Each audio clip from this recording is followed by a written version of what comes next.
Capítulo 3. Andrés, el apóstol de las cosas pequeñas. Andrés, hermano de Simón Pedro, era uno de los dos que había oído a Juan, y habían seguido a Jesús. Este halló primero a su hermano Simón, y le dijo: Hemos hallado al Mesías, que traducido es, el Cristo. Y le trajo a Jesús. Juan 1 versículos 40 al 42. Andrés, el hermano de Pedro, es el menos conocido de los 4 discípulos del grupo principal. Aunque era uno de los miembros de ese cuarteto dominante, por lo general permanecía en segundo plano. No aparece incluido en varios de los acontecimientos importantes donde se ve a Pedro, Jacobo y Juan junto con Jesús, Mateo 17 versículo 1, Marcos 5 versículo 37, y capítulo 14 versículo 33. En otras situaciones clave, sin embargo, se le encuentra como parte del círculo íntimo, compárese con Marcos 1 versículo 29, y capítulo 13 versículo 3. No hay duda de que Andrés tuvo una relación particularmente estrecha con Cristo, porque con bastante frecuencia fue el medio por el cual otras personas fueron presentadas personalmente al Maestro. Andrés fue el primero de todos los discípulos en ser llamado, Juan 1 versículos 35 al 40. Como veremos luego, fue quien presentó a Cristo a su hermano Pedro, de personalidad más dominante que la suya, versículos 41 y 42. Su ansiedad por seguir a Cristo, combinada con su celo por presentarle a otros, tipifica con exactitud el carácter de Andrés. Pedro y Andrés eran oriundos de la aldea de Betsaida, Juan 1 versículo 44. Los arqueólogos aún no han establecido con exactitud el lugar donde se encontraba Betsaida, pero por su descripción en el Nuevo Testamento, es claro que estaba situada en la parte norte de Galilea. En algún momento, los hermanos se fueron a vivir a la ciudad de Capernaum, de mayor tamaño, cercana a su lugar de nacimiento. De hecho, Pedro y Andrés compartían una casa en Capernaum, Marcos 1 versículo 29, y dirigían desde allí un negocio de pesca. Capernaum les ofrecía ventajas por su ubicación, ya que estaba situada a la orilla norte del mar de Galilea, donde la pesca era buena, y, además, era por donde pasaban rutas clave para el comercio. Es probable que Pedro y Andrés hayan sido compañeros en el trabajo de la pesca con el otro equipo de pescadores hermanos de Capernaum, Jacobo y Juan, hijos de Zebedeo. Parece que los 4 compartían intereses espirituales comunes aún antes de que se encontraran con Cristo. Evidentemente, dejaron por un tiempo sus labores de pesca, se fueron al desierto donde predicaba Juan el Bautista y se hicieron discípulos de Juan. Allí fue donde se encontraron por primera vez con Cristo. Y cuando volvieron a las redes, antes que Jesús los llamara para que fueran sus discípulos de tiempo completo, se mantuvieron unidos. Por eso es natural que este pequeño grupo formara una estrecha unidad dentro de los 12. En muchos sentidos, estos 4 parecían inseparables. Es obvio que los 4 querían ser líderes. Como grupo, ejercían cierto tipo de liderazgo colectivo sobre los otros discípulos. Ya hemos visto que sin duda Pedro era el que dominaba en el grupo y era el vocero natural de los 12, ya sea que a los otros les gustara o no. Pero es claro que los 4 discípulos en el círculo íntimo aspiraban a ser líderes. De ahí que, de vez en cuando, surgieran aquellas vergonzosas discusiones sobre quién era el más importante. Esta ansiedad por dirigir, que causó tantos choques cuando estaban juntos como grupo, finalmente llegó a ser de mucho valor cuando en la primitiva iglesia tuvieron que tomar caminos separados como apóstoles. Jesús los estaba preparando para que fueran líderes y, al final, todos ellos cumplieron importantes funciones de liderazgo en la iglesia. Por eso es que la Escritura los considera el fundamento de la Iglesia, siendo la principal piedra del ángulo Jesucristo mismo, Efesios 2 versículo 20. De los 4 del círculo íntimo, sin embargo, Andrés era el menos notable. La Escritura no nos dice mucho acerca de él. Prácticamente se pueden contar con los dedos las veces que se le menciona específicamente en los evangelios. De hecho, aparte de los lugares donde se menciona a los 12 discípulos, su nombre aparece solo 9 veces en el Nuevo Testamento, y la mayor parte de estas referencias solo son menciones al pasar. Su vida se desarrolla a la sombra de su hermano, mucho más conocido que él. Muchos de los versículos que lo nombran añaden que era hermano de Pedro, como si eso fuera lo que lo hacía importante. En tales situaciones, donde en algún grado un hermano opaca al otro, es común encontrar resentimiento, fuerte rivalidad o incluso separación. Pero en el caso de Andrés no hay evidencias que haya habido envidia por la supremacía de Pedro. De nuevo, fue él quien trajo a Pedro a Cristo. Lo hizo inmediatamente y sin vacilación. Por supuesto que Andrés tiene que haber estado muy consciente de la tendencia dominante de su hermano. Tiene que haber sabido que tan pronto como Pedro se integrara al grupo de discípulos asumiría el liderato y él sería relegado a un segundo plano. Pero de todas maneras, Andrés llevó a su hermano mayor a Jesús. Ese solo hecho dice mucho sobre su carácter. Casi todo lo que la Escritura nos dice sobre Andrés muestra que tenía un corazón dispuesto para el ministerio efectivo en segundo plano.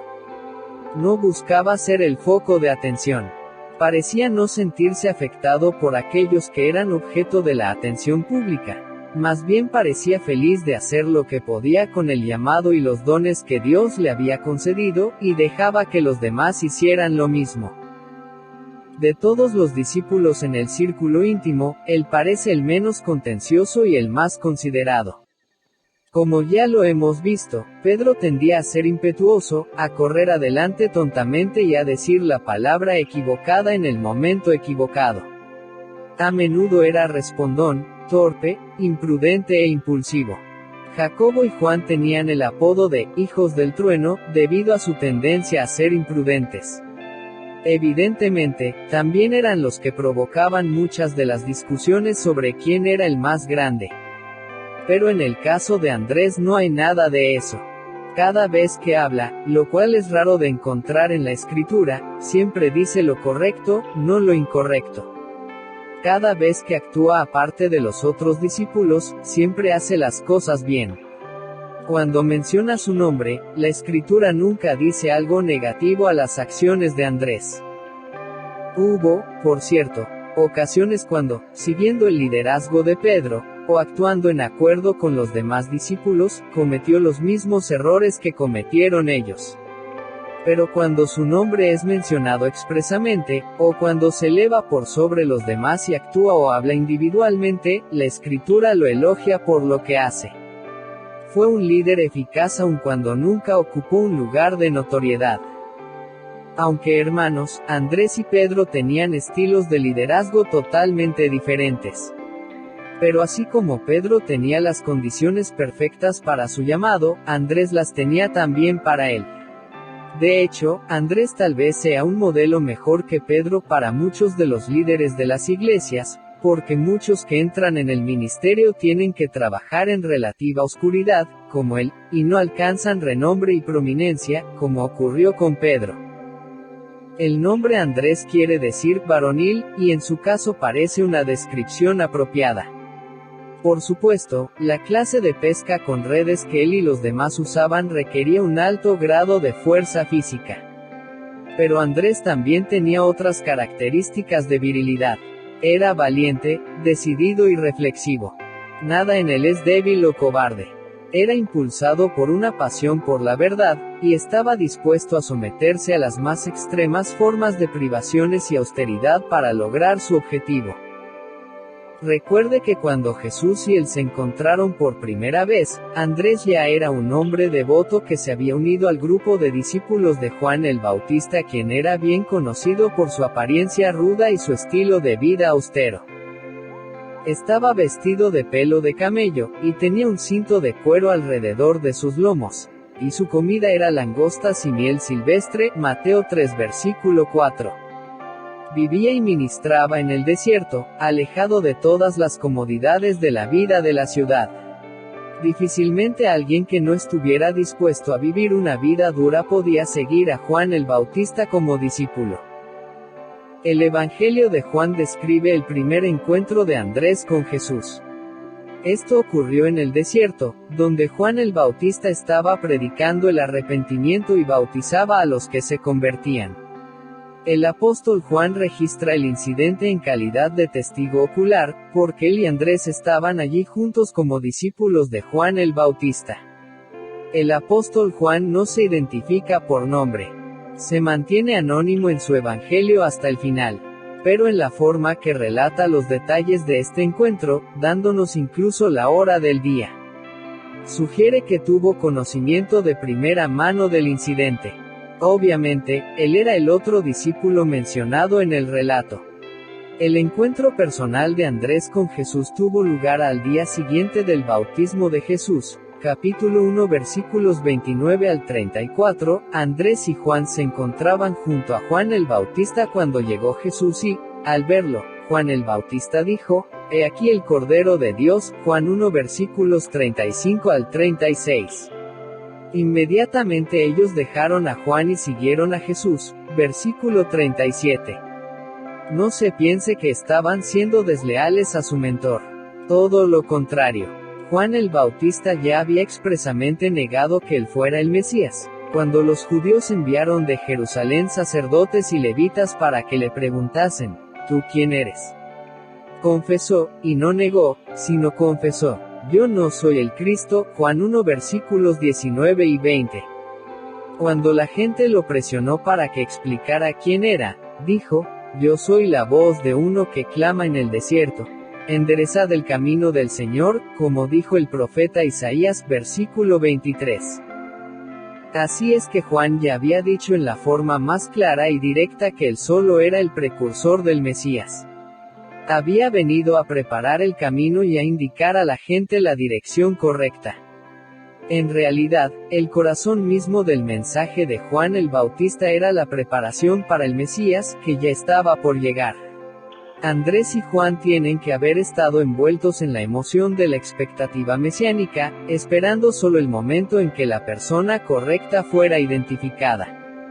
Por eso fue que apenas oyeron a Juan el Bautista identificar a Cristo como el Cordero de Dios, los dos discípulos, en forma instantánea, dejaron a Juan para seguir a Jesús.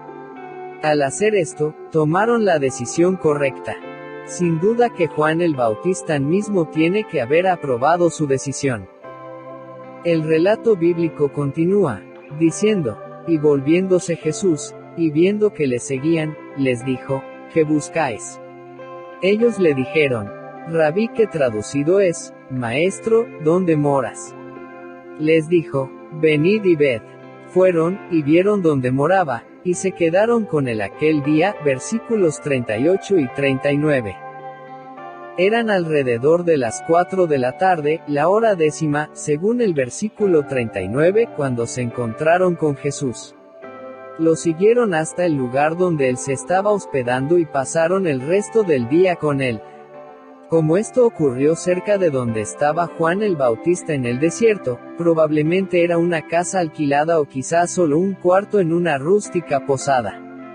Pero estos dos discípulos tuvieron el privilegio de pasar la tarde y la noche en compañerismo privado con Jesús, y se fueron convencidos de que habían hallado al verdadero Mesías. Se encontraron, se conocieron, y ese mismo día empezaron a recibir enseñanzas de Jesús. De esta manera, Andrés y Juan llegaron a ser los primeros discípulos. Nótese la primera cosa que dijo Andrés. Este halló primero a su hermano Simón, y le dijo, hemos hallado al Mesías, que traducido es, el Cristo. Y le trajo a Jesús, versículos 41 y 42. Las noticias eran demasiado buenas como para quedárselas él solo, de modo que fue y halló a la persona que más quería en el mundo, la que él más quería que conociera a Jesús, y la condujo a Cristo. Como vimos en el capítulo anterior, después de su encuentro inicial con Jesús, Pedro y Andrés volvieron a Capernaum y continuaron en su trabajo de pescar. Más adelante, quizás varios meses después, fue que Jesús vino a Galilea a ministrar. Había comenzado su ministerio en y alrededor de Jerusalén, donde limpió el templo y se ganó la hostilidad de los líderes religiosos. Pero luego regresó a Galilea a predicar y a sanar, y finalmente vino a Capernaum. Allí volvió a encontrar a los 4 hombres mientras pescaban. Mateo 4 registra este encuentro. Andando Jesús junto al mar de Galilea, vio a 2 hermanos, Simón, llamado Pedro, y Andrés su hermano, que echaban la red en el mar, porque eran pescadores. Y les dijo, venid en pos de mí, y os haré pescadores de hombres. Ellos entonces, dejando al instante las redes, le siguieron. Pasando de allí, vio a otros 2 hermanos, Jacobo hijo de Zebedeo, y Juan su hermano, en la barca con Zebedeo su padre, que remendaban sus redes, y los llamó. Y ellos, dejando al instante la barca y a su padre, le siguieron, versículos 18 al 22. Así fue como dejaron la pesca por un discipulado más permanente, de tiempo completo. Un relato paralelo de este suceso lo encontramos en Lucas 5 versículos 1 al 11. Pero en la versión de Lucas no se menciona el nombre de Andrés. Sabemos que estaba allí y había sido incluido debido a que el relato de Mateo lo deja claro. Pero Andrés estaba tan alejado de los primeros planos que Lucas ni siquiera menciona su nombre. De nuevo, era la clase de persona que raramente ocuparía un lugar prominente. Permanecía casi oculto. Sin duda que era parte del grupo y debe haber seguido a Jesús con tanta pasión como los demás, pero jugaba un papel silencioso en la oscuridad. Había vivido toda su vida a la sombra de Pedro y aparentemente aceptaba ese papel. Esto fue lo que lo hizo tan útil. Su disposición a ser un actor secundario a menudo le permitió entender cosas que los otros discípulos tenían dificultad en captar. Así, cada vez que ocupa un lugar en primer plano, lo que se destaca es su extraordinaria habilidad de ver el gran valor que hay en las cosas pequeñas y modestas. Vio el valor de la gente como individuos.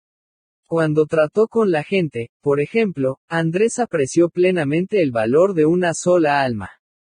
Se le reconoce por traer a individuos, y no a multitudes, a Jesús. Casi cada vez que lo vemos mencionado en los evangelios, está trayendo a alguien a Jesús. Recuerde que su primera acción después de descubrir a Jesús fue ir y traer a Pedro. Ese incidente marca el estilo de su ministerio. En la alimentación de los 5,000, por ejemplo, fue el quien trajo a Jesús al niño que tenía los panes y los peces. Todos los otros discípulos no supieron en qué forma podrían alimentar a la multitud. Pero él halló al niño, lo llevó a Jesús, y le dijo, aquí está un muchacho, que tiene 5 panes de cebada y 2 pececillos. Juan 6 versículo 9. Juan 12 versículos 20 al 22 se refiere a algunos griegos que encontraron a Felipe y le pidieron ver a Jesús. Probablemente estos eran gentiles que sabían de la reputación de Jesús y querían conocerlo. Juan 12 versículo 21 dice que, estos, pues, se acercaron a Felipe, que era de Betsaida de Galilea, y le rogaron, diciendo, Señor, quisiéramos ver a Jesús. Felipe fue y se lo dijo a Andrés. Entonces Andrés y Felipe se lo dijeron a Jesús. Llama la atención que estos hombres se acercaran a Felipe y que Felipe los llevara ante Andrés y dejara que fuera Andrés quien los presentara al Maestro. ¿Por qué no los llevó Felipe mismo a Jesús? Quizás era tímido por naturaleza o quizás no se sentía con la confianza suficiente en cuanto a su relación con Cristo. Quizás no estaba seguro de cuál era el protocolo en estos casos. O, es posible que Felipe no estuviera seguro de que Jesús quisiera verlos. En cualquier caso, Felipe sabía que Andrés podía presentarle individuos a Cristo. Andrés no se sentía confundido cuando alguien quería ver a Jesús. Simplemente lo traía a él. Entendía que Jesús querría conocer a cualquiera que quisiera conocerlo a él, compárese con Juan 6 versículo 37. Era obvio que Andrés se sentía bien trayendo a las personas a Cristo, porque lo hacía con mucha frecuencia. Aparentemente conocía muy bien a Jesús y no se sentía inseguro en cuanto a traer a otros a él. En Juan 1, trajo a Pedro a Cristo, lo cual lo hizo el primer misionero a los suyos. Ahora trae a algunos griegos a Cristo, haciéndolo el primer misionero a extranjeros.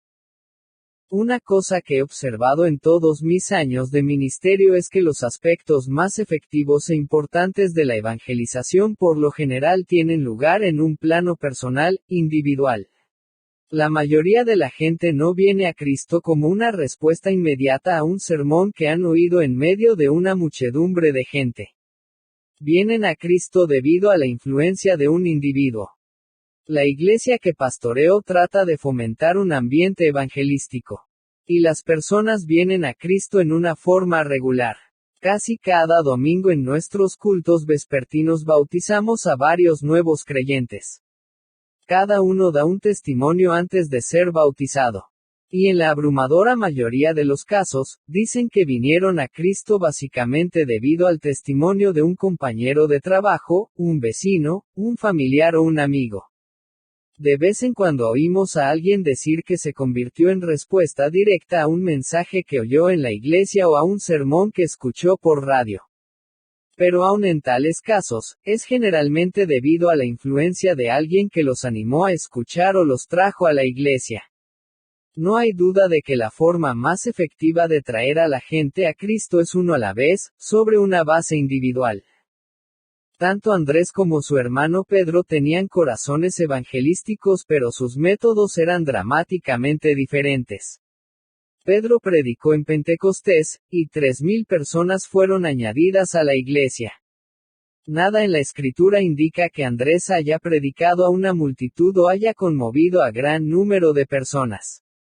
Pero recuerde que fue él quien trajo a Pedro a Cristo. En la providencia soberana de Dios, el acto de fe de Andrés de traer a su propio hermano a Cristo fue el acto individual que llevó a la conversión del hombre que habría de predicar tan poderoso sermón en Pentecostés. En última instancia, todo el fruto del ministerio de Pedro también es el fruto de la fidelidad de su hermano de testificar en forma individual. A menudo, Dios actúa de esa manera. Pocos han oído de Edward Kimball. Su nombre es una nota al pie de página en la crónica de la historia de la Iglesia. Sin embargo, él fue el maestro de escuela dominical que guió a Dwight Lyman Moody a Cristo. Una tarde fue a la zapatería en Boston donde trabajaba el joven Moody, que tenía 19 años, y en la bodega de la zapatería le habló de Cristo. Kimball fue la antítesis del evangelista intrépido. Era un hombre tímido, de hablar suave. Llegó a la zapatería con temor, temblando e inseguro de tener el suficiente valor como para enfrentar a aquel joven con el Evangelio. Por ese entonces, Moody era tosco y sin muchas letras, pero la sola idea de hablarle de Cristo hacía temblar de miedo a Kimball. Años más tarde, Kimball relató el incidente. Moody había empezado a asistir a su clase de escuela dominical. Era obvio que Moody era totalmente ignorante acerca de la Biblia. Kimball dice, decidí hablarle a Moody sobre Cristo y sobre su alma. Me dirigí a la zapatería Holton. Cuando estaba por llegar, me empecé a preguntar si sería correcto ir a hablarle en horas de trabajo. Pensé que quizás mi misión confundiera al muchacho, que cuando me fuera los otros empleados de la tienda le preguntarían quién era yo, y cuando lo supieran podrían empezar a burlarse de él y preguntarle si yo pretendía hacer de él a un muchacho bueno. Mientras reflexionaba así pasé por la tienda. De pronto cuando me encontré que había pasado por la puerta, decidí abrirla de golpe, seguir adelante con el plan y concluirlo de una buena vez. Kimball encontró a Moody trabajando en la bodega, envolviendo zapatos y poniéndolos en las estanterías. Dijo que había hablado con palabras torpes. Más tarde, diría, no recuerdo nada de lo que le dije, solo algo sobre Cristo y su amor. Eso fue todo. Reconoció que había sido un intento, muy pobre. Pero el caso es que allí mismo Moody entregó su corazón a Cristo. Dios usó poderosamente a Dwight Lyman Moody tanto en los Estados Unidos como en Inglaterra. Su ministerio tuvo un impacto masivo en ambos lados del Atlántico, abarcando la mayor parte de la segunda mitad del siglo XIX. Decenas de miles testificaron que vinieron a Cristo gracias a su ministerio. Entre los convertidos de Moody hubo gente tal como Charles Thomas Todd, uno de los grandes misioneros pioneros, y Wilbur Chapman, que también llegó a ser un reconocido evangelista. Más tarde, Moody fundó el Instituto Bíblico Moody, donde miles de misioneros, evangelistas y otros obreros cristianos se han preparado durante el siglo pasado y salido a todo el mundo. Y todo comenzó cuando un hombre fue fiel en presentar a otro individuo a Cristo. Esta es la manera en que Andrés por lo general ministraba, uno a uno. A la mayoría de los pastores les encantaba tener sus iglesias llenas de personas con la mentalidad de Andrés. Demasiados cristianos piensan que porque no pueden hablar frente a grupos o porque no tienen dones de liderazgo no tienen la responsabilidad de evangelizar. Hay pocos que, como Andrés, entienden el valor de ofrecer su amistad a una persona y traerla a Cristo. Vio el valor de los dones insignificantes.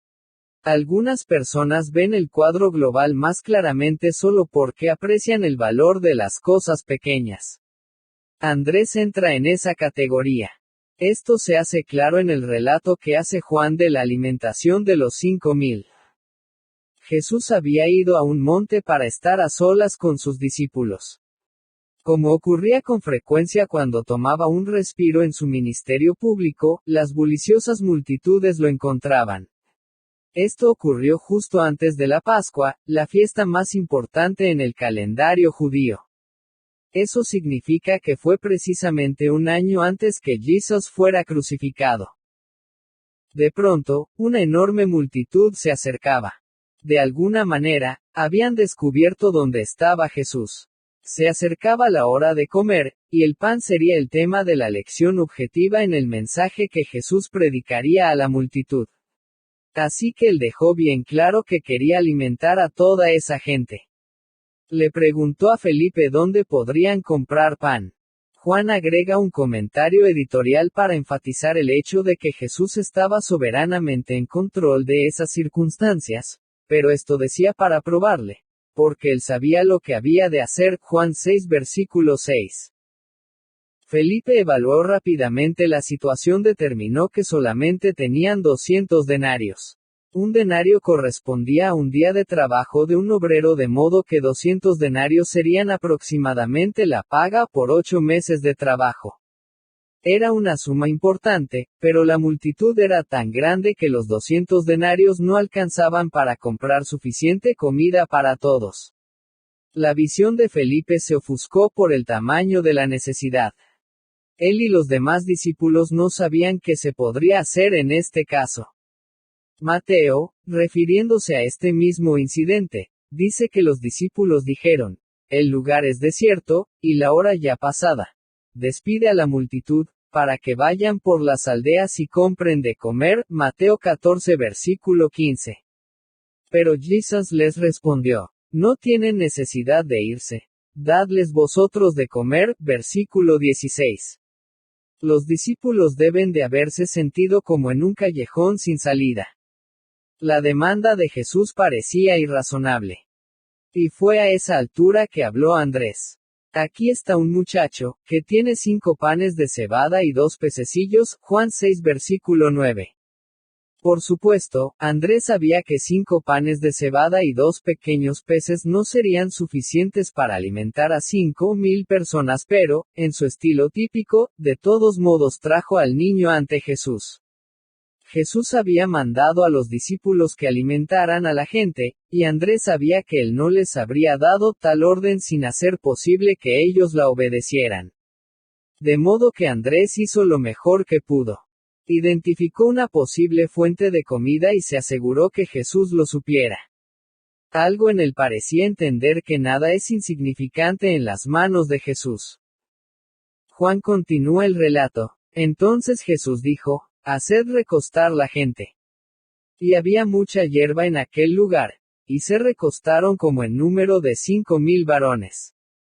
Y tomó Jesús aquellos panes, y habiendo dado gracias, los repartió entre los discípulos, y los discípulos entre los que estaban recostados, asimismo de los peces, cuanto querían. Y cuando se hubieron saciado, dijo a sus discípulos, recoged los pedazos que sobraron, para que no se pierda nada. Recogieron, pues, y llenaron 12 cestas de pedazos, que de los 5 panes de cebada sobraron a los que habían comido, versículos 10 al 13. ¡Qué lección más maravillosa! Que algo tan pequeño haya sido usado para hacer tanto es un testimonio al poder de Cristo. Nada es realmente insignificante en sus manos. En Lucas 21 versículos 1 al 4 nuestro Señor enseñó a los discípulos esa misma lección. Levantando los ojos, vio a los ricos que echaban sus ofrendas en el arca de las ofrendas.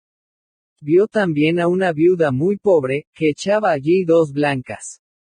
Y dijo, en verdad os digo, que esta viuda pobre echó más que todos.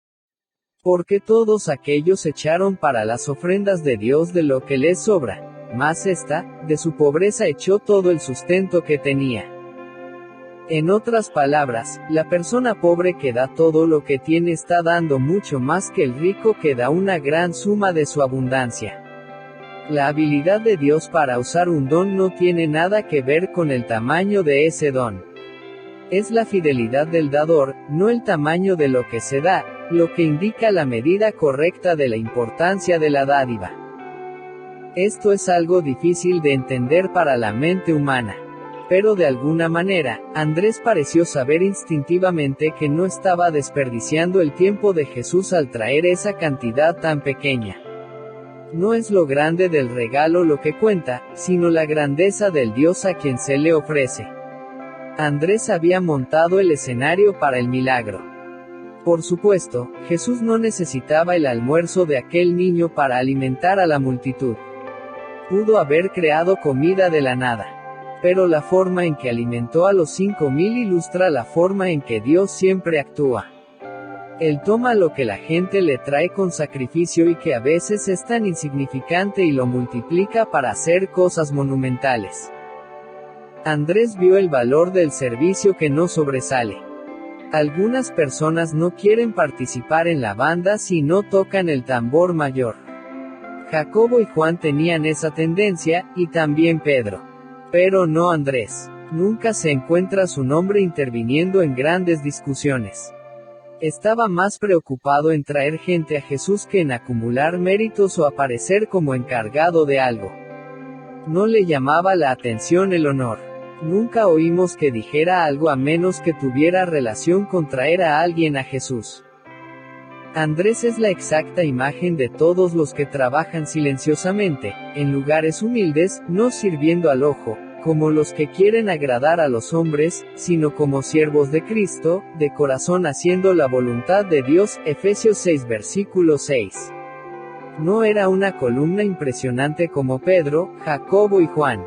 Era una piedra humilde. Era una de esas personas especiales que están listas para aceptar el segundo lugar y permanecer en el lugar de apoyo. No le importaba mantenerse en el anonimato mientras se hacía el trabajo. Esta es una lección que muchos cristianos de hoy en día harían bien en aprender. La Escritura advierte contra buscar posiciones de prominencia, y amonesta a quienes habrán de enseñar que enfrentan la norma más alta de juicio. Hermanos míos, no os hagáis maestros muchos de vosotros, sabiendo que recibiremos mayor condenación. Santiago 3 versículo 1.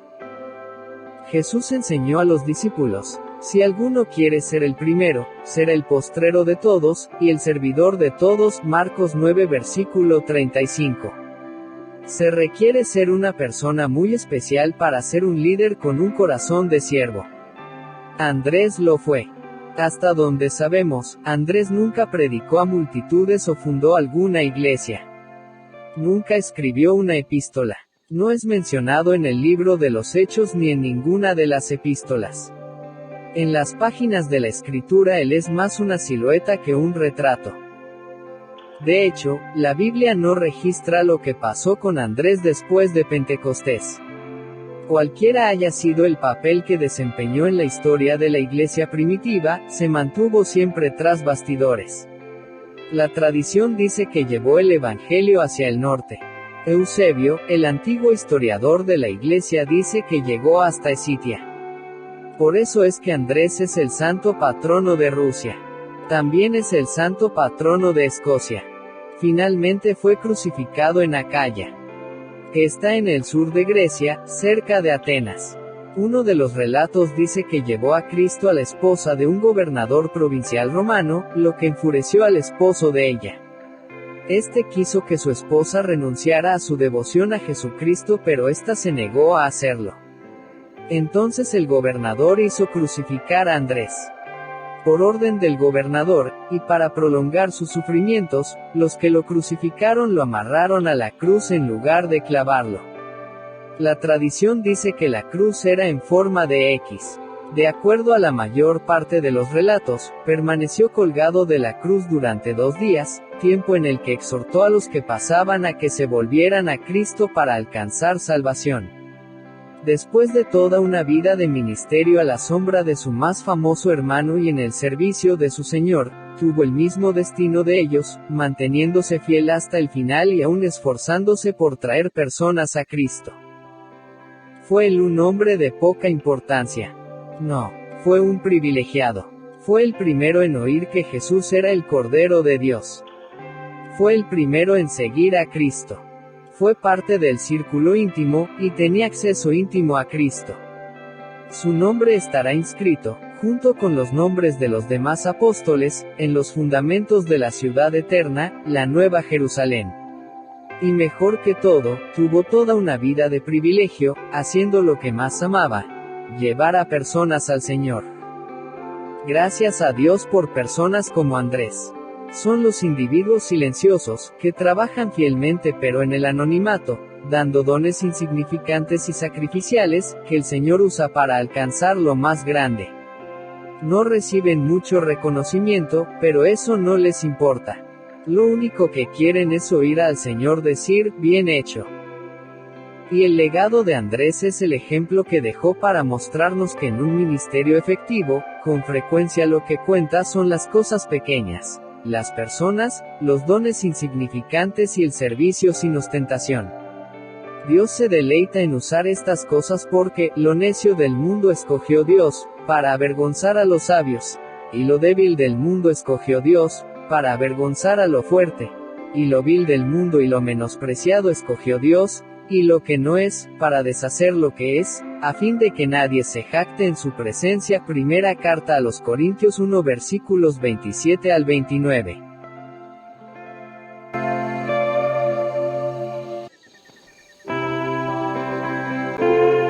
Capítulo 4. Jacobo, el apóstol de la pasión.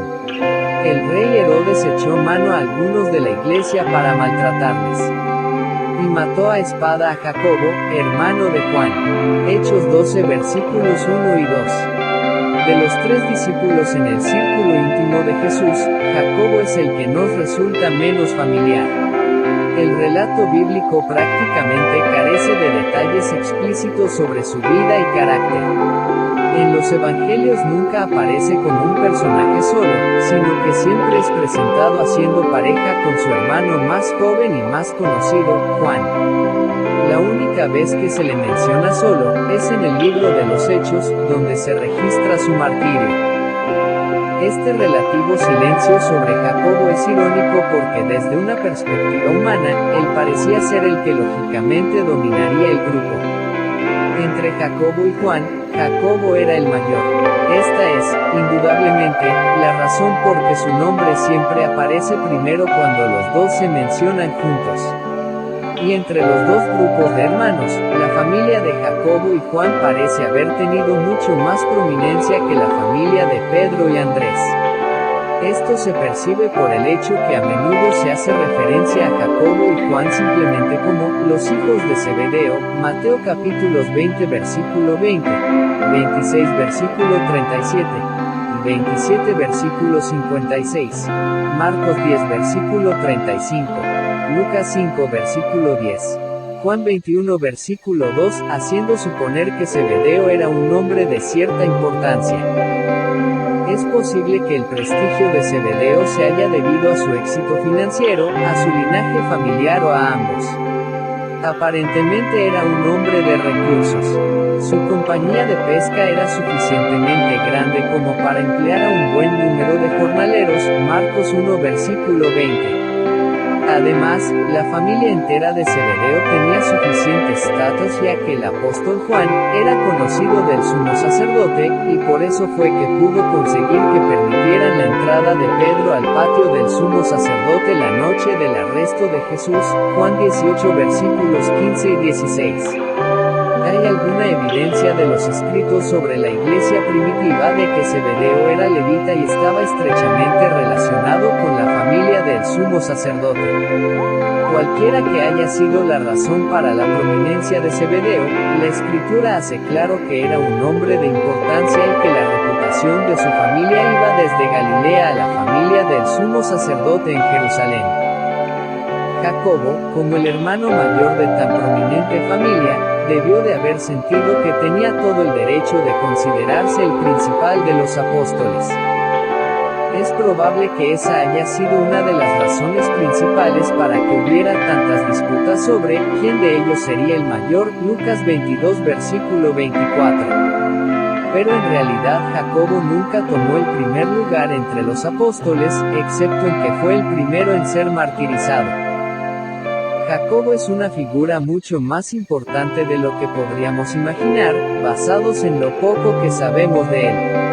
En dos de las listas de los apóstoles, su nombre aparece inmediatamente después del de Pedro, Marcos 3 versículos 16 al 19. Hechos 1 versículo 13. Esa es una buena razón para creer que fue un líder fuerte, y probablemente el segundo en influencia después de Pedro. Por supuesto, Jacobo también figura prominentemente en el círculo íntimo de tres. Él, Pedro y Juan fueron los únicos a quienes Jesús permitió que lo acompañaran cuando resucitó a la hija de Jairo, Marcos 5 versículo 37. El mismo grupo de tres fue testigo de la gloria de Jesús en el monte de la transfiguración, Mateo 17 versículo 1. Jacobo estuvo entre los 4 discípulos que privadamente hicieron preguntas a Jesús en el monte de los olivos, Marcos 13 versículo 3. Y también aparece incluido de nuevo con Juan y Pedro cuando el Señor ungió a estos tres a orar con él privadamente en Getsemaní, Marcos 14 versículo 33. Así que como miembro del pequeño círculo íntimo, tuvo el privilegio de observar el poder de Jesús al resucitar a alguien que había muerto, vio su gloria cuando Jesús se transfiguró, vio la soberanía de Cristo en la forma en que les reveló el futuro en el monte de los olivos, y vio la agonía del Salvador en el huerto. Todos estos acontecimientos tienen que haber fortalecido inmensamente su fe y preparado para el sufrimiento y el martirio que habría de enfrentar. Si hay una palabra clave que se aplica a la vida del apóstol Jacobo, esta es pasión. De lo poco que sabemos de él, es obvio que fue un hombre de un tremendo fervor e intensidad. De hecho, Jesús dio a Jacobo y Juan un sobrenombre. Los llamó Boanerges, que quiere decir, hijos del trueno. Eso define la personalidad de Jacobo en términos muy vívidos. Era celoso, atronador, apasionado y ferviente. Nos recuerda a Jehú del Antiguo Testamento, que es conocido por conducir su carro impetuosamente, segundo libro de Reyes 9 versículo 20, y quien dijo: ven conmigo, y verás mi celo por Jehová, versículo 16, entonces aniquiló la casa de Acab y limpió la tierra de la adoración a Baal. Pero la pasión de Jehú fue una pasión descontrolada y su celo por el Señor se vio manchado con egoísmo, ambición humana, y las mayores crueldades sangrientas. La Escritura dice: mas Jehú no cuidó de andar en la ley de Jehová Dios de Israel con todo su corazón, ni se apartó de los pecados de Jeroboam, el que había hecho pecar a Israel, segundo libro de Reyes 10 versículo 31. El celo del apóstol Jacobo estaba mezclado de una ambición similar y tendencias sanguinarias, aunque en dosis mucho más leves, y él tal vez haya estado cayendo igualmente por un camino de ruina cuando Jesús se encontró con él. Pero por la gracia de Dios, fue transformado en un hombre de Dios y llegó a ser uno de los discípulos líderes.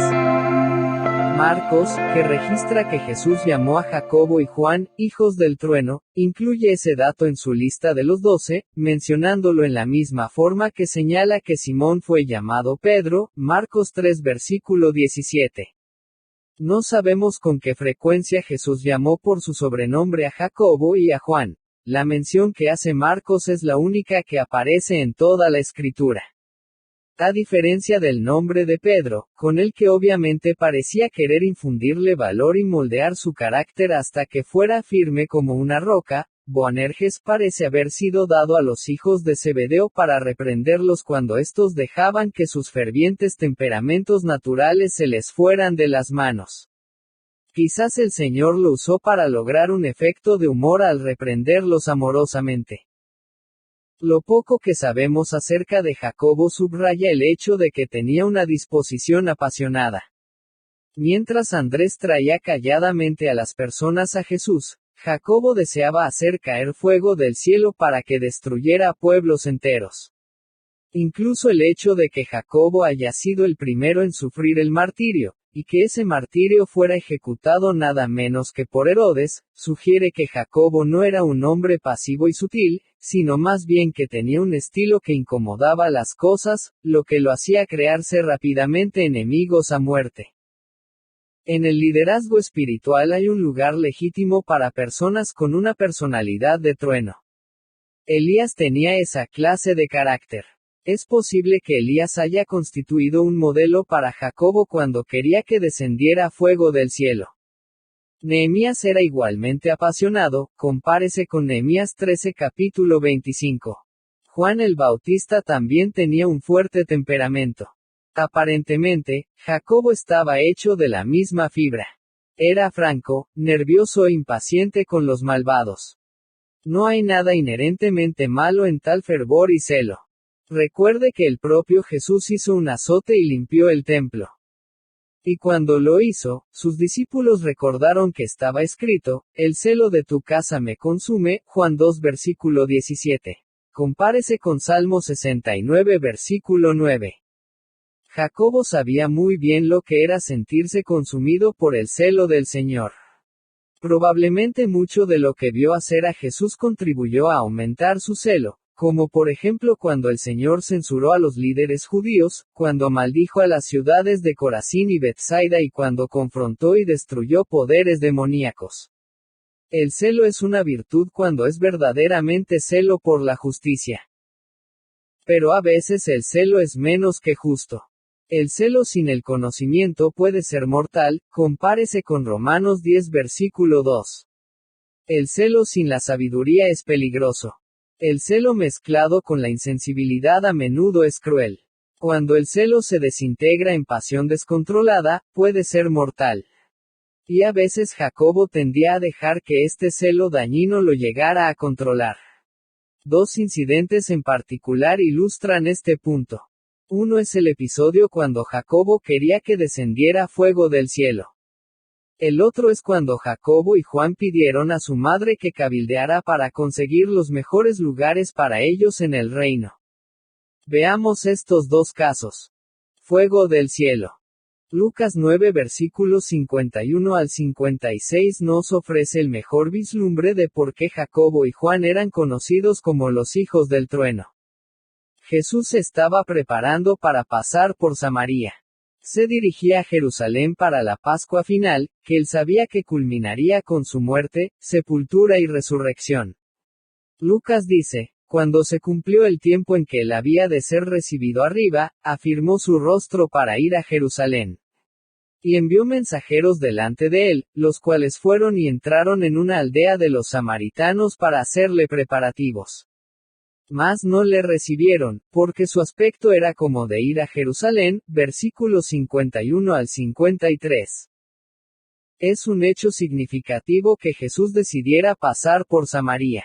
Aun cuando la ruta más corta de Galilea a Jerusalén era a través de Samaria, la mayoría de los judíos que hacían el viaje entre ambos puntos deliberadamente tomaban un camino que los obligaba a viajar muchos kilómetros extra a través del desierto árido de Persea, y cruzar 2 veces el río Jordán, solo para evitar pasar por Samaria. Los samaritanos eran la raza mixta que descendía de israelitas del Reino del Norte. Cuando Israel fue conquistado por los asirios, los más influyentes y destacados de sus tribus fueron llevados en cautividad, y la tierra fue repoblada con paganos y extranjeros leales al rey de Asiria, segundo libro de Reyes 17 versículos 24 al 34. Los israelitas pobres que quedaron se mezclaron, casándose con aquellos paganos. Desde el principio, los paganos intrusos no prosperaron porque no temían al Señor. Así es que el rey de Asiria mandó de vuelta a uno de los sacerdotes que había llevado cautivo para que enseñara a la gente a temer al Señor, segundo libro de Reyes 17 versículo 28. El resultado fue una religión que mezclaba elementos de verdad y paganismo.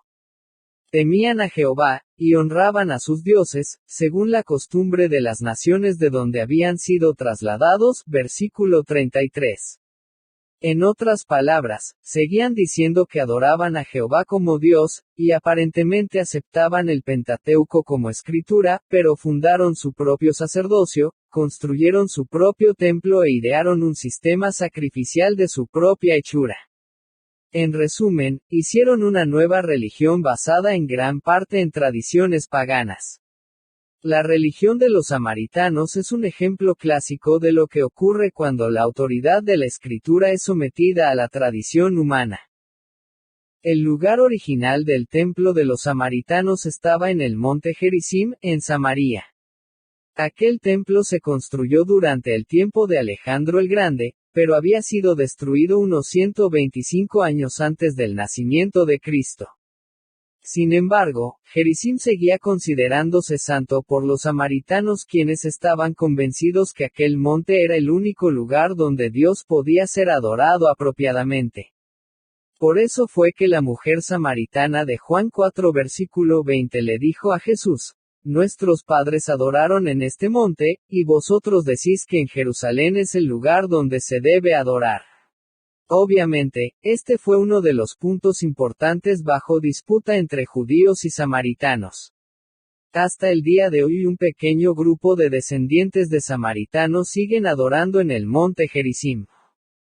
Muchos de los descendientes originales de los israelitas que más tarde regresaron a Samaria de la cautividad eran también el producto de los matrimonios mixtos con paganos, lo cual estaba perfectamente bien según la cultura samaritana.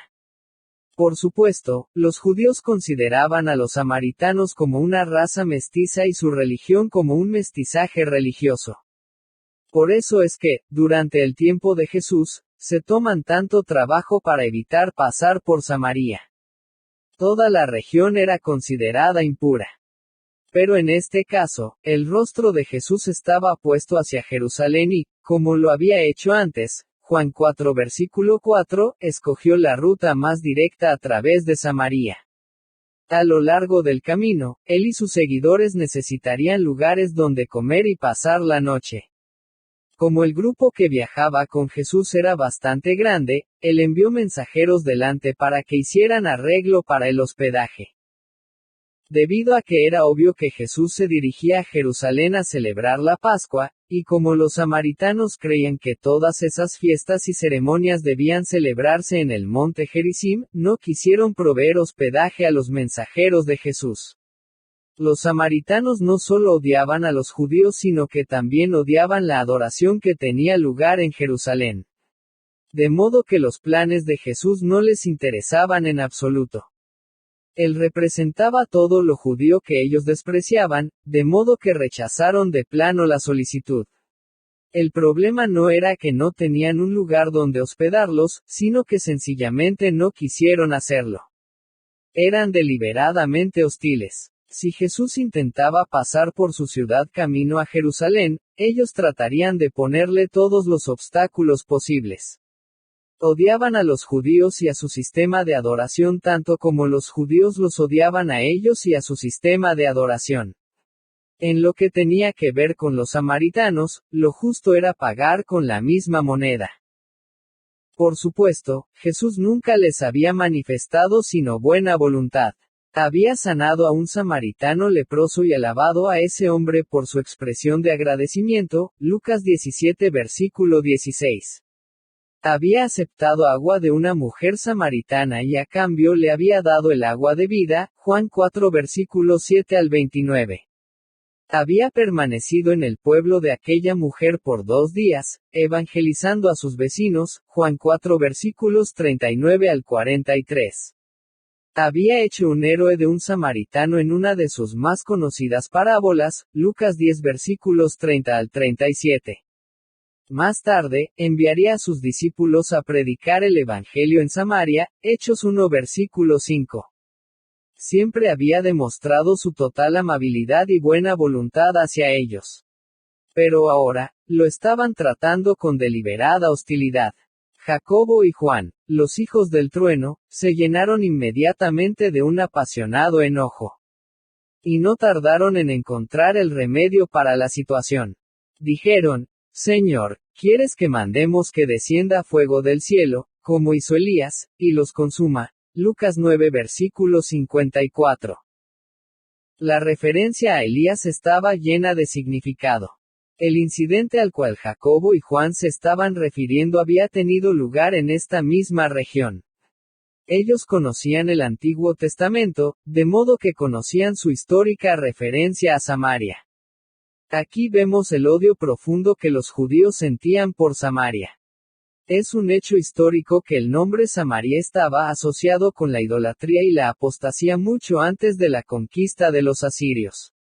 Originalmente, Samaria era el nombre de una de las ciudades más importantes del Reino del Norte. Durante el reinado de Acab, en los días de Elías, Samaria se había convertido en el centro de adoración a Baal, primer libro de Reyes 16 versículo 32. Aquí también Acab había construido su famoso palacio de marfil, primer libro de Reyes 22 versículo 39. Compárese con Amós 3 versículos 12 al 15. El palacio de Acab llegó a ser la residencia permanente para los reyes que vinieron después al reino del norte. De hecho, ese fue el palacio donde el rey Ocosías cayó por una ventana enrejada, hiriéndose seriamente, segundo libro de Reyes 1 versículo 2. Para decorar el hueco de una ventana se usaba un enrejado de tiras de madera cruzadas. Era una especie de débil sustituto de un parapeto que se colocaba alrededor del perímetro del techo. Aparentemente Ocosías se afirmó descuidadamente sobre ese enrejado y cuando cedió, cayó de lo alto al piso bajo del palacio. Ocosías era el hijo y sucesor de Acab. Su madre, Jezabel, aún vivía durante su reinado y seguía ejerciendo su malévola influencia a través del trono de su hijo. Cuando ocurrió el accidente de Ocosías, sus heridas aparentemente fueron graves, y él quiso saber lo que le deparaba el destino. Así que despachó mensajeros, diciéndoles, id y consultad a Baalzebub dios de Ecrón, si he de sanar de esta mi enfermedad, versículo 2. Consultar a adivinos estaba estrictamente prohibido por la ley de Moisés, Deuteronomio 18 versículos 10 al 12. Buscar profecías de agoreros asociados con Baalzebub era aún peor. Baalzebub era una deidad filistea. Su nombre significa, Señor de las moscas. La tierra de los filisteos estaba llena de moscas y los filisteos creían que el Señor de las moscas vivía en su tierra, de modo que hicieron a este dios volador una de sus principales deidades. Tenían algunos oráculos famosos que aseguraban tener capacidad de predecir el futuro. Por lo general ofrecían profecías lisonjeras con predicciones tan ambiguas que raramente erraban, pero de todos modos estos oráculos tenían fama a través de todo Israel. Eran la red de amigos psíquicos de los tiempos de Elías. Pero Baalzebub era la deidad más horrible que se haya inventado. Supuestamente gobernaba a las moscas, esos horribles insectos que se alimentan de pudrición e inmundicias, y propagan enfermedades y larvas de gusanos. Era una imagen perfecta para esta clase de Dios. ¿Quién podría pensar jamás en adorar a una deidad cuyo reino era todo lo malo e inmundo? Este Dios era tan repugnante para los judíos, que alteraron levemente su nombre de Balzebub a Bilzebú, que quiere decir, Dios del estiércol. Este ser detestable resume todo lo impuro e impío, cualquier cosa que se oponga al verdadero Dios. Por eso es que, en el tiempo de Jesús, el nombre Belcebú se usaba como una referencia a Satanás, Lucas 11 versículo 15. Este era el Dios del cual Ocosías esperaba conocer su futuro. El Señor mandó a Elías para que interceptara a los mensajeros. La Escritura dice que, el ángel de Jehová habló a Elías Tisbita, diciendo, levántate, y sube a encontrarte con los mensajeros del rey de Samaria, y diles, no hay Dios en Israel, que vais a consultar a Balzebub Dios de Ecrón. Segundo libro de Reyes 1 versículo 3. El ángel dio también un solemne mensaje a Elías para el rey herido. Por tanto, así ha dicho Jehová, del lecho en que estás no te levantarás, sino que ciertamente morirás. Versículo 4. Elías hizo como se le dijo y mandó la profecía a Ocosías vía los mensajeros del rey. Los mensajeros aún no sabían quién era Elías. Cuando le entregaron el mensaje al rey, simplemente le entregaron la profecía que les había sido encargada por un varón que habían encontrado. Versículo 6. Ocosías preguntó, ¿cómo era aquel varón que encontrasteis? Y os dijo tales palabras. Versículo 7. Ellos respondieron, un varón que tenía vestido de pelo, y ceñía sus lomos con un cinturón de cuero. Versículo 8.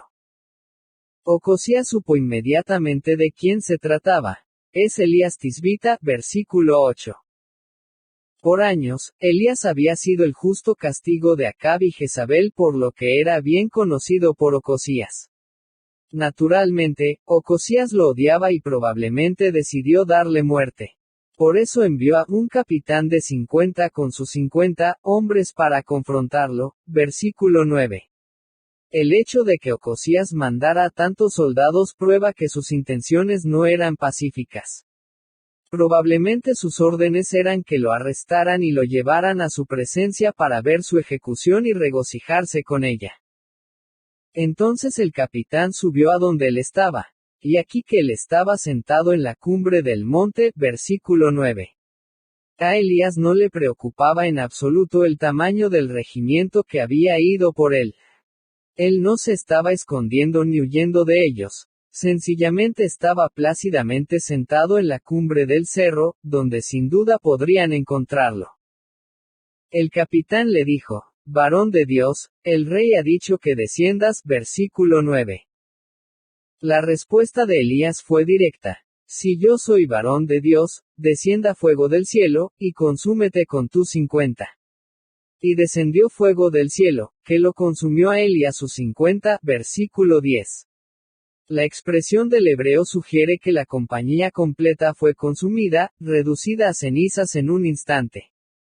Esto aparentemente ocurrió en presencia de testigos, que llevaron la noticia al rey. Pero Ocosías era un hombre porfiado y necio. Volvió el rey a enviar a el otro capitán de 50 con sus 50. Y le habló y dijo, varón de Dios, el rey ha dicho así, desciende pronto. Y le respondió Elías y dijo, si yo soy varón de Dios, descienda fuego del cielo, y consúmete con tus 50. Y descendió fuego del cielo, y lo consumió a él y a sus 50. Versículos 11 y 12. Increíblemente, para Ocosías aún no era suficiente, así es que mandó otra compañía de 50 hombres. Pero el capitán de este tercer grupo era un hombre sabio. Llegó a Elías humildemente y le rogó por la vida de sus hombres. Esta vez, el ángel del Señor le dijo a Elías que fuera con los soldados y confrontara a Ocosías personalmente. Así es que Elías fue con ellos y entregó personalmente al rey el mensaje de muerte. Y Ocosías murió conforme a la palabra de Jehová, que había hablado Elías, versículos 13 al 17.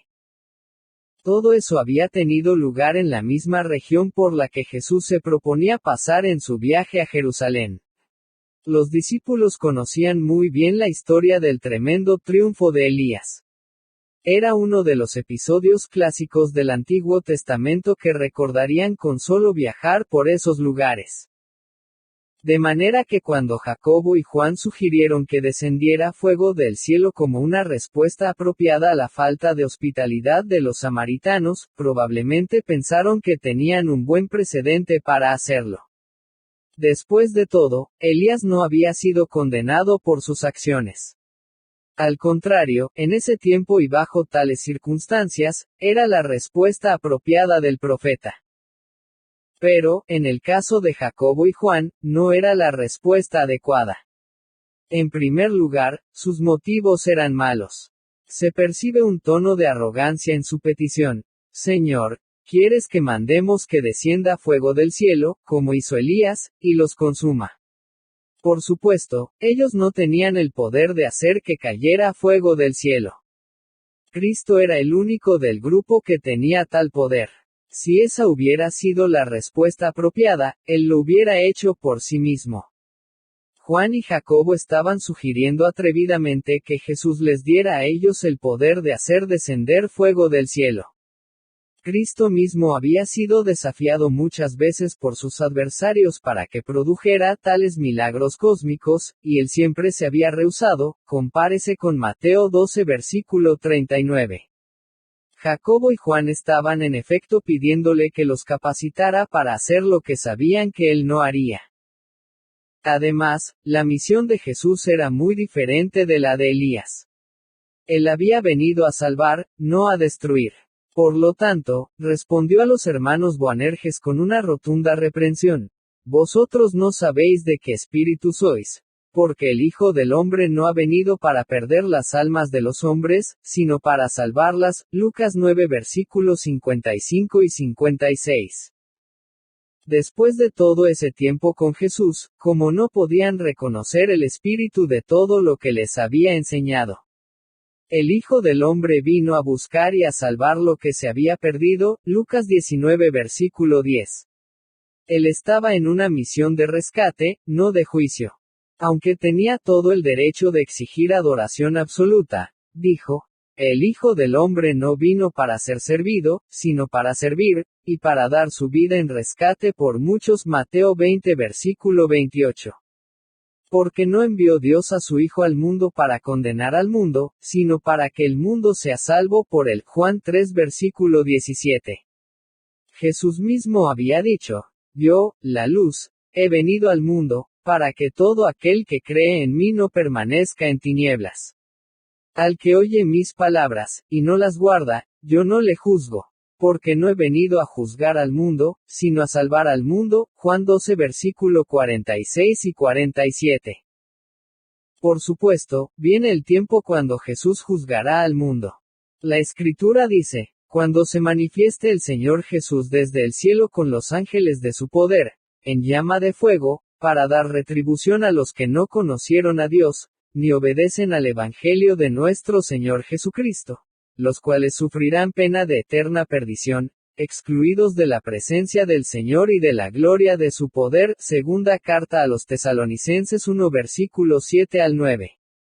Pero este no era el tiempo o el lugar para que ocurrieran tales cosas. Como escribió Salomón, todo tiene su tiempo, y todo lo que se quiere debajo del cielo tiene su hora. Tiempo de matar, y tiempo de curar. Tiempo de destruir, y tiempo de edificar. Tiempo de esparcir piedras, y tiempo de juntar piedras. Tiempo de callar, y tiempo de hablar. Tiempo de amar, y tiempo de aborrecer. Tiempo de guerra, y tiempo de paz. Eclesiastés 3 versículos 1 al 8. Momentáneamente, Jacobo y Juan habían olvidado que hoy es el día de salvación. Segunda carta a los Corintios 6 versículo 2. Quizás, sin embargo, hay un toque de nobleza en su indignación contra los samaritanos. Su celo por defender el honor de Jesús es sin duda una gran virtud. Es mucho mejor enojarse con justa ira que sentarse pasivamente y soportar los insultos contra Cristo. Por eso, en alguna medida, es admirable su indignación al ver a Jesús deliberadamente despreciado, aun cuando su reacción estaba teñida con arrogancia y el remedio que proponían al problema estaba completamente fuera de lugar. Nótese que en ningún momento Jesús condenó lo que Elías había hecho.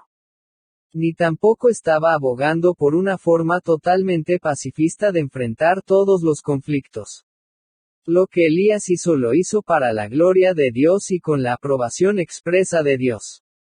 Aquel fuego del cielo fue una manifestación pública de la ira de Dios, no de Elías, y fue un juicio duro pero merecido contra un régimen definitivamente perverso que se había instalado en el trono de Israel durante generaciones.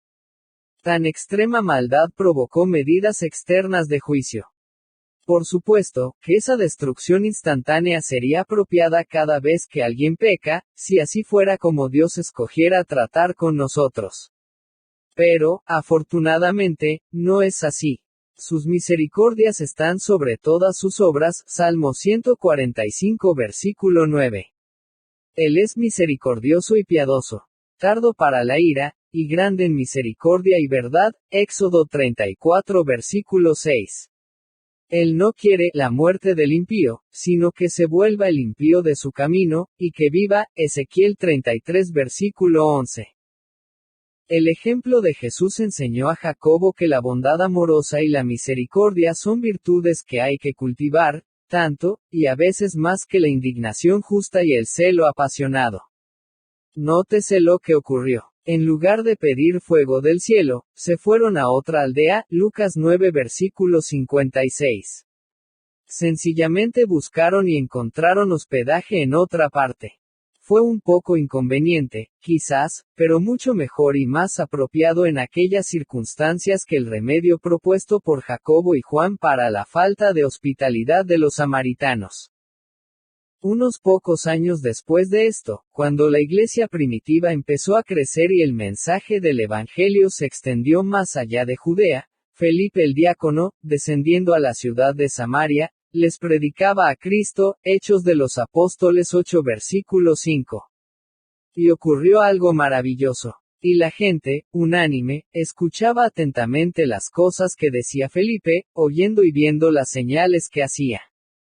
Porque de muchos que tenían espíritus inmundos, salían estos dando grandes voces, y muchos paralíticos y cojos eran sanados. Así que había gran gozo en aquella ciudad, versículos 6 y 8. Indudablemente, muchos de los que fueron salvos bajo la predicación de Felipe eran algunas de las mismas personas a quienes Jesús perdonó cuando Jacobo quiso incinerarlos. Y podemos estar seguros de que el propio Jacobo se habrá regocijado grandemente en la salvación de todos aquellos que una vez habían deshonrado tan flagrantemente a Jesús. Tronos en el cielo. Mateo 20 versículos 20 al 24 nos ofrece otro vislumbre en cuanto al carácter de Jacobo. Aquí descubrimos que Jacobo no solo era ferviente, apasionado, celoso e insensible. También era ambicioso y demasiado confiado. Y en este caso, él y su hermano Juan se enfrascaron en un furtivo intento de ganar una posición destacada sobre los otros apóstoles. Entonces se le acercó la madre de los hijos de Zebedeo con sus hijos, postrándose ante él y pidiéndole algo. Él le dijo, ¿qué quieres? Ella le dijo, ordena que en tu reino se sienten estos dos hijos míos, el uno a tu derecha, y el otro a tu izquierda. Entonces Jesús respondiendo, dijo, no sabéis lo que pedís. Podéis beber del vaso que yo he de beber, y ser bautizados con el bautismo con que yo soy bautizado. Y ellos le dijeron, podemos.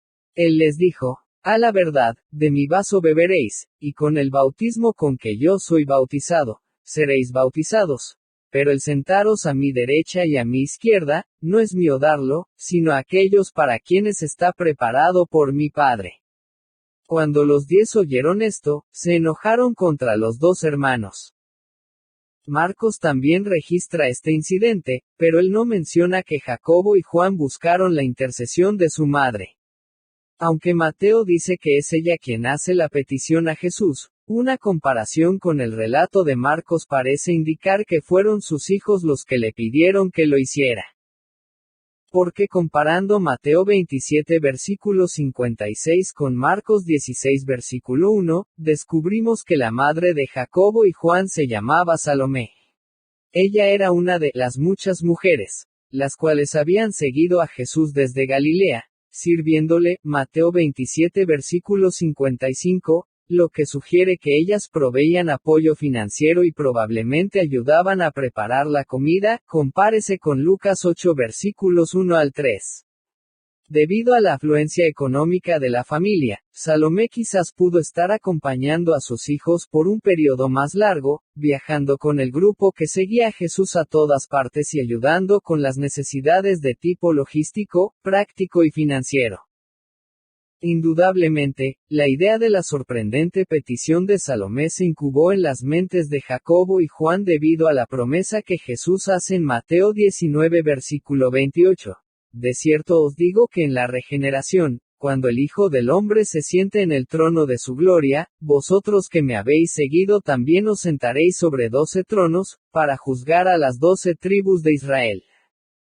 Inmediatamente después, Jesús siguió esa promesa recordándoles que muchos primeros serán postreros, y postreros, primeros, versículo 30. Pero fue la promesa de los tronos que captó la atención de Jacobo y Juan. De modo que decidieron pedirle a su madre que solicitara para ellos los tronos más prominentes. Ellos ya pertenecían al círculo íntimo de 3. Habían sido discípulos por tanto tiempo como cualquier otro. Probablemente pensaron que había suficientes razones para que merecieran este honor, de modo que ¿por qué no pedirlo? Por su parte, Salomé era evidentemente una participante dispuesta. Sin duda, ella había alentado la ambición de sus hijos, lo que puede ayudar a explicar de dónde venían algunas de las actitudes de ellos. La sutil respuesta de Jesús les recordó que sufrir es el preludio de la gloria. Podéis beber del vaso que yo he de beber, y ser bautizados con el bautismo con que yo soy bautizado. Aunque él les había explicado numerosas veces que habría de ser crucificado, ellos evidentemente no entendieron a qué tipo de bautismo se refería. Ni tampoco tenían un concepto real de lo que se estaba agitando en la copa que les estaba pidiendo que bebieran. Por eso, en su necia y ambiciosa confianza en sí mismos, le aseguraron, podemos. Ellos estaban reclamando honra y posición, así que todavía estaban ansiosos de oír que Jesús les prometía aquellos tronos de privilegio. Pero él no les hizo esa promesa. En cambio, él les aseguró que habrían de beber su copa y ser bautizados con el mismo bautismo que estaba a punto de experimentar. En ese momento no habían apreciado para qué se estaban ofreciendo como voluntarios. Pero los tronos principales, les dijo Jesús, no eran necesariamente parte de la negociación. El sentaros a mi derecha y a mi izquierda, no es mío darlo, sino aquellos para quienes está preparado por mi Padre, Mateo 20 versículo 23. Finalmente, su ambición suscitó problemas entre los apóstoles, porque los otros 10 escucharon sobre esto y se molestaron. Y empezaron a discutir quiénes merecían los tronos de mayor privilegio.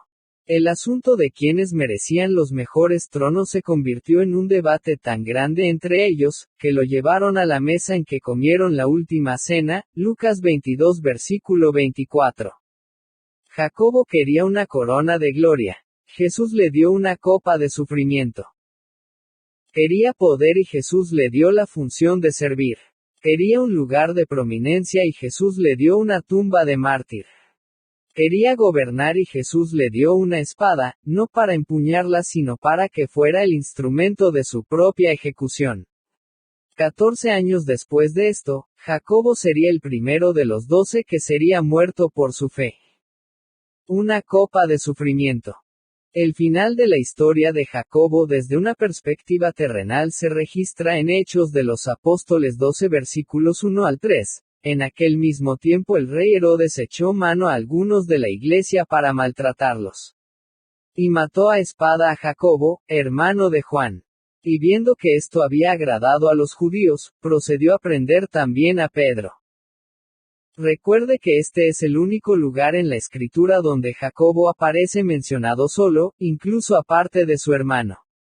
No hay mayores detalles sobre el martirio de Jacobo.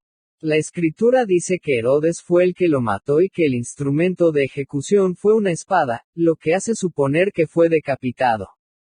Este Herodes no es Herodes Antipas, el que mató a Juan el Bautista y enjuició a Jesús. Este era su sobrino y sucesor, Herodes Agripa I. No sabemos por qué este Herodes fue tan hostil hacia la iglesia.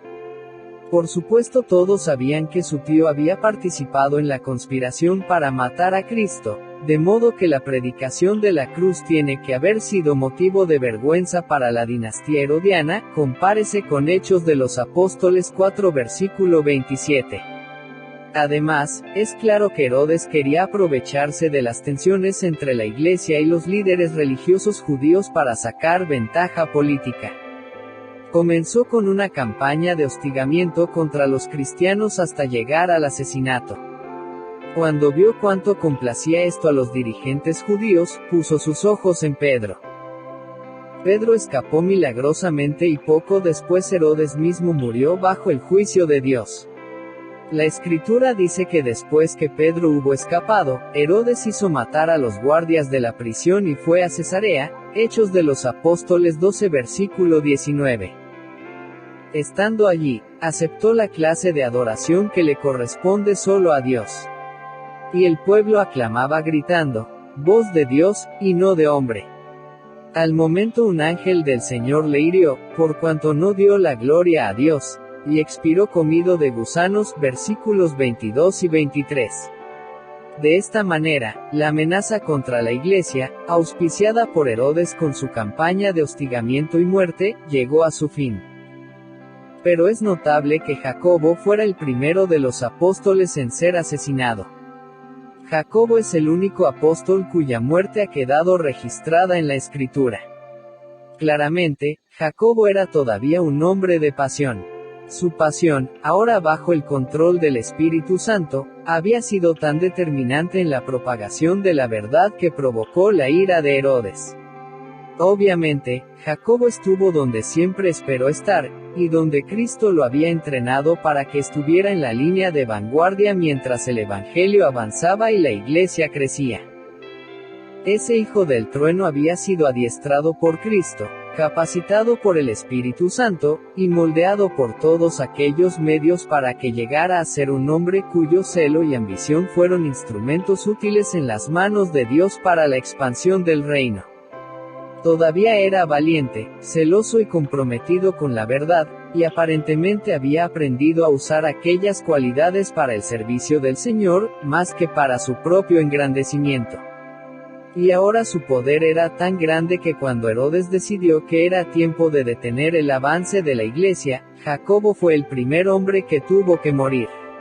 Así fue que bebió la copa que Jesús le había dicho que bebería. Su vida fue corta, pero su influencia continúa hasta hoy día. La historia registra que el testimonio de Jacobo dio frutos hasta el momento mismo de su ejecución. Eusebio, el historiador de la iglesia primitiva, registra un relato sobre la muerte de Jacobo que viene de Clemente de Alejandría. Clemente dice que el que llevó a Jacobo al tribunal, cuando lo vio compartiendo su testimonio, se conmovió y confesó que él también era cristiano. Por lo tanto, ambos eran cristianos y fueron llevados juntos, y en el camino le pidió a Jacobo que lo perdonara. Y Jacobo, después de pensar un momento, le dijo, la paz sea contigo, y le dio un beso. Y ambos fueron decapitados al mismo tiempo. Así, al final de su vida, Jacobo demostró haber aprendido a ser más como Andrés, trayendo personas a Cristo en lugar de querer ejecutar juicio. Jacobo es el prototipo del apasionado, el celoso líder que está en el frente, que es dinámico, fuerte y ambicioso. Finalmente, sus pasiones fueron templadas por la sensibilidad y la gracia. En alguna parte a lo largo de su vida había aprendido a controlar su enojo, a refrenar su lengua, a reorientar su celo, a eliminar su sed de venganza y a olvidarse completamente de su ambición egoísta. Y el Señor lo usó para hacer un magnífico trabajo en la iglesia primitiva. Tales lecciones son a veces difíciles de aprender para un hombre con las pasiones de Jacobo. Pero si yo tuviera que elegir, por un lado, entre un hombre de entusiasmo ardiente, llameante, apasionado con un potencial para fallar, y por el otro lado a un frío contemporizador, me quedaría con el hombre con pasión. Tal celo siempre tiene que controlarse y templarse con amor. Pero si está rendido al control del Espíritu Santo, y mezclado con paciencia y una disposición a soportar el sufrimiento, tal celo es un instrumento maravilloso en las manos de Dios. La vida de Jacobo ofrece clara prueba de eso.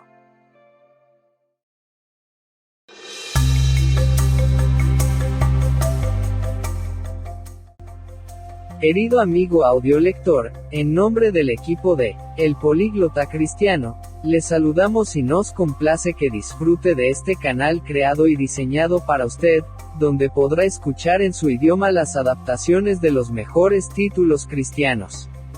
Libros escritos por autores de renombre en el ámbito cristiano, e inspirados en la palabra de Dios. Te alentamos a que nos acompañes y disfrutes de esta nueva serie de audiolibro titulado, 12 hombres comunes, escrito por el pastor John MacArthur. Autor de este y otros títulos famosos. John MacArthur, nacido en Los Ángeles, California, en el 19 de junio de 1939. Es un pastor y autor estadounidense, conocido por su programa de radio de enseñanza cristiana, sindicado internacionalmente, Gracia a Vosotros. Es el pastor y maestro de la Iglesia Comunitaria de Gracia en Sun Valley, California desde el 9 de febrero de 1969 y actualmente es también el presidente de la Universidad de Maestría en Newhall, California y del Seminario de Maestros en Los Ángeles. Contrariamente a la creencia popular, no tenemos que ser perfectos para hacer la obra de Dios.